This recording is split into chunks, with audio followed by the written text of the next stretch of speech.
In blackjack and poker, you can lose a lot of hands and still win the tournament. Life works the same way. There's no way I'm going to be insulted when I call my video channel Crippled CEO. For this video, I'm going to relate something I wrote in a blog entry around the 10-year anniversary of my mom passing away. It definitely did not seem like 10 years had gone by when I wrote it, and it definitely doesn't seem like it's been 12 years now. It also simultaneously feels like an entire lifetime. In a lot of ways, I am not the same person she last had a conversation with. And it's easy to think that the person I am now is the true finished version. But I've lived long enough to realize that I will be somebody else with different hobbies, beliefs, and obsessions 10 years from now. I'll actually probably dead like my mom in 10 years, but that's besides the point. But there are a lot of things that are still the same as the son she knew, and I'm grateful for those as well. But that's not what this video is about today. My mom loved blackjack. She loved the game, but more importantly, she loved socializing with the people at the table. And my dad also liked blackjack. I was taught the rules and the nuances of correct play from a very early age. And on cruises, we would often take part in blackjack tournaments where all three of us would end up in first, second, and third place. It was a lot of fun. I also love poker, Texas Hold'em specifically. So in honor of my amazing mother, I wanted to relay a lesson that she taught me through blackjack and poker. You cannot base the quality of your decisions on the quality of the outcome.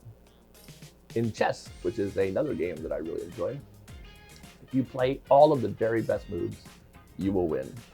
In chess, you have all of the information available on those 64 squares. There is nothing random. There is no luck. The quality of your decisions directly leads to the quality of the outcome. But life isn't like chess. Life has lots of unknown variables and randomness, much more like poker and blackjack. In both those games, you can play perfectly. You can make every correct decision and still lose. And likewise, you can do everything wrong and still win. It is easy to learn the wrong lessons from this. You can justify your terrible play by pointing out the result. You can also decide that what you do doesn't matter because in the end, it might not. And you can pick up bad habits based on these individual anecdotes. But this doesn't work long term. If you successfully drove through a red light once and then got hit by a car driving through a green light, you shouldn't start only driving through red lights. That is a terrible idea. But just like people do this in blackjack and poker, which drove my mom insane, people do it in real life as well. They look exclusively at the outcome and decide their success or failure by that. In blackjack and poker, you can lose a lot of hands and still win the tournament. Life works the same way. Losing doesn't have to mean failure. For me, failure comes from making bad decisions. If I lose every now and again in cars, life, business, and so on, but my decisions were correct, I'm still winning, eventually. Because, once again, doing the right thing is always the right thing. You know who makes me make a lot of bad decisions? Your mom.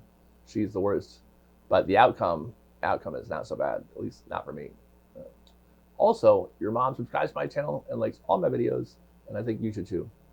Thank you for watching, and I will see you and your mom on the next one.